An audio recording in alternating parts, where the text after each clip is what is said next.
Hello, and this is just a quick video just to go through MyFitnessPal.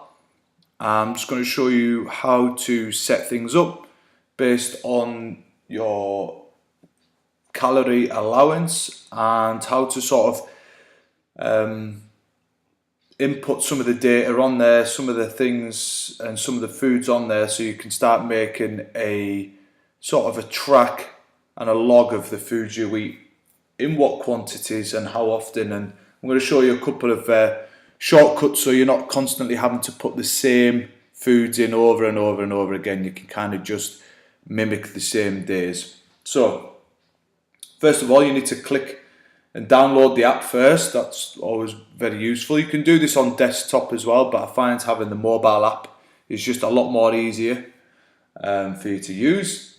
So once you've downloaded that, you just log in.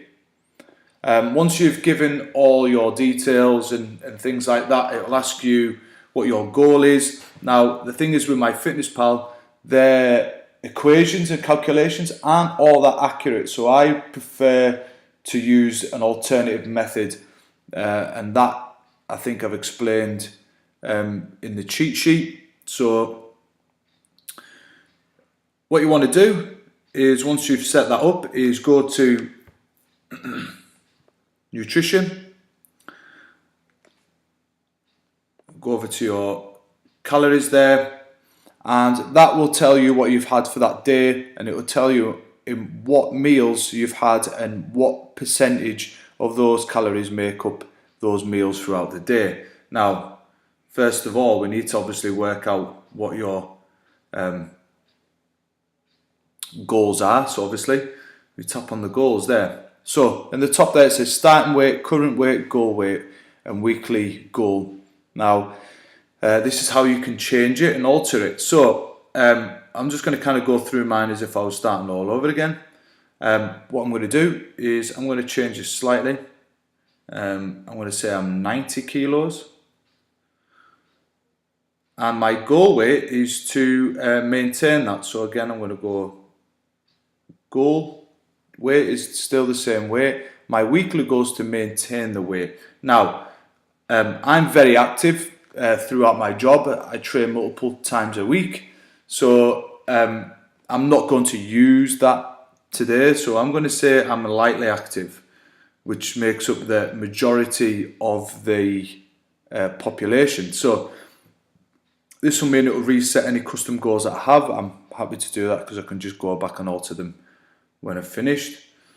So this is going to now change everything that I've recently had put in before.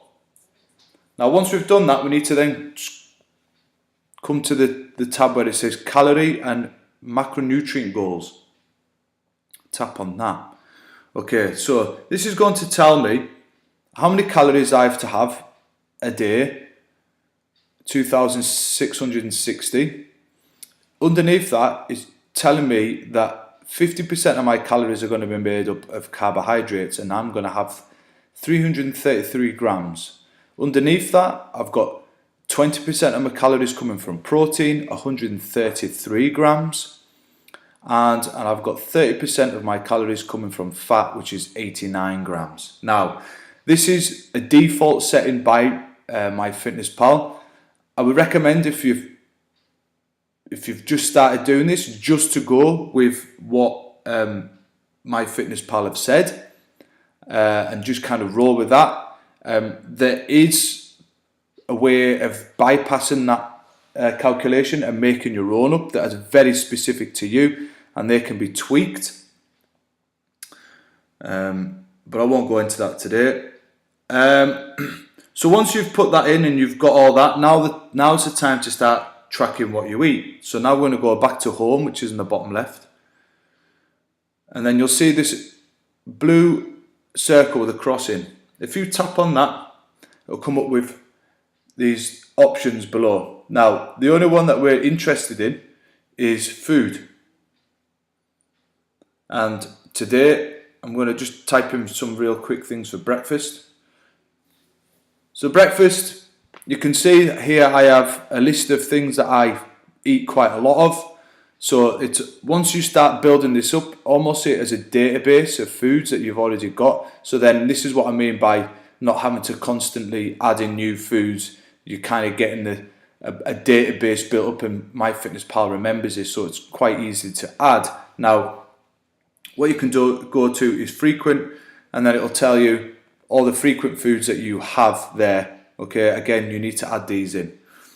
So if you're starting and you've never used this before, if you click on the search for a food tab at the top and start typing in bread, for instance, and you press search, you've got a whole load of different options there. Now, the ones with the green ticks, they have been checked by MyFitnessPal and they are accurate. Now, the ones that haven't got a tick in, they haven't been checked by MyFitnessPal, so therefore there would probably add some discrepancies with the calories, the proteins, the fats, the carbs. So what I always say is look for the ones with the green tick in. You know they have been checked and authorized by MyFitnessPal.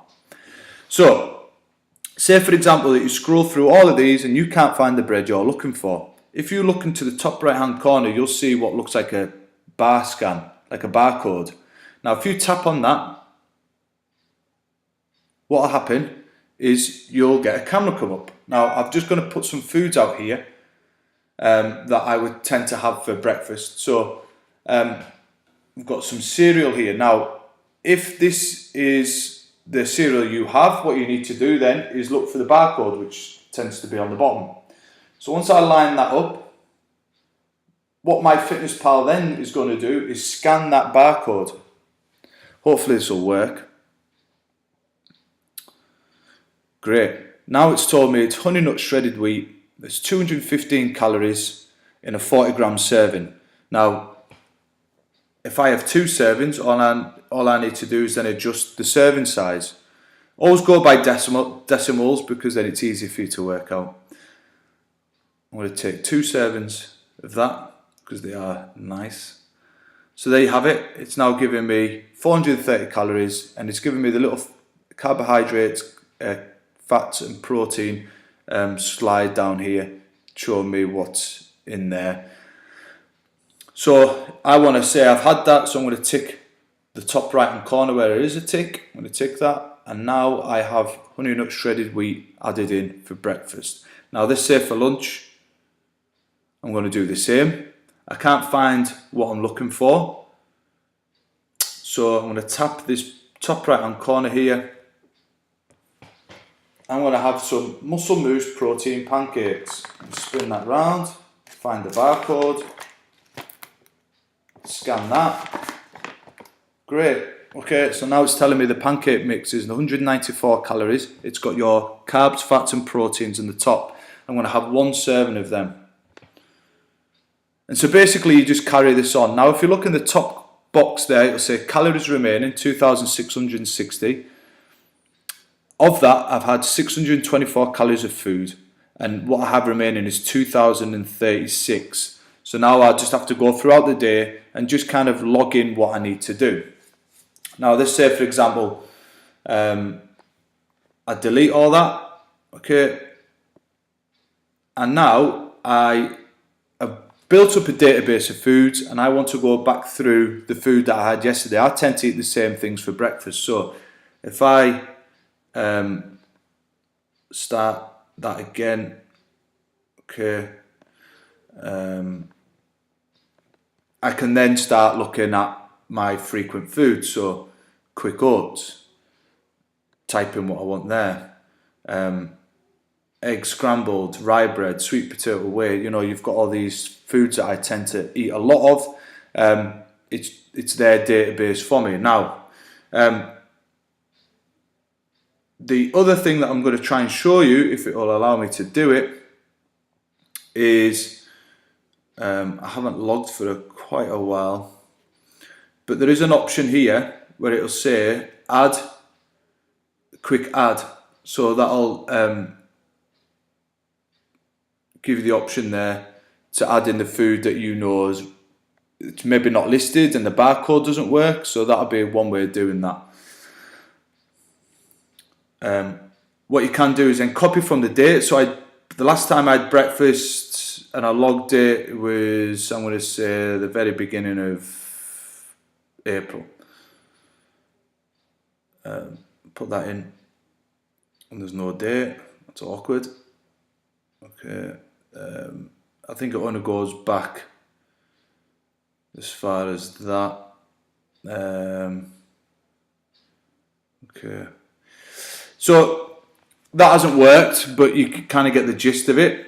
Nothing always tends to work as going according to plan, but you can kind of guess and see how those options work there as well. So that is pretty much how you use MyFitnessPal.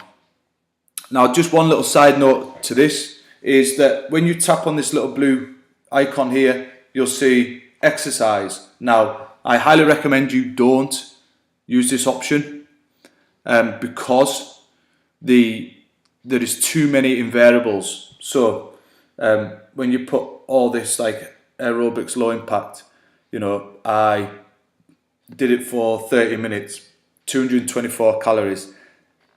I'm not entirely sure how that works out because it doesn't track your heart rate. It doesn't know for sure. The intensities vary from individual to individual. What I would class as low intensity, someone else might class as high intensity, and vice versa. So I highly recommend you don't use exercise for this. I highly recommend you get like a calorie step or a step tracker, and you use like my Fitbit and track your steps and use that as a gauge for activity level, and just to kind of not record your exercise on this app. So that is it. That is pretty much how you use MyFitnessPal. It's how you log your food, and it's also how you can multi-add your foods as well. There, I think I've seen that. No, multi-add is where you add it in there. Bottom right hand corner, multi-add. You can click as many of these as you like, and then add that in. So add the 5 there. Bosh, there we go. 1500 calories for breakfast. That is pretty impressive. Obviously, I'm not going to do that. If you do make an error and you need to get rid of something, just delete, side swipe. There you go. There you go. That's a quick tutorial. I hope that makes some sense. Now all you need to do is go out and implement it.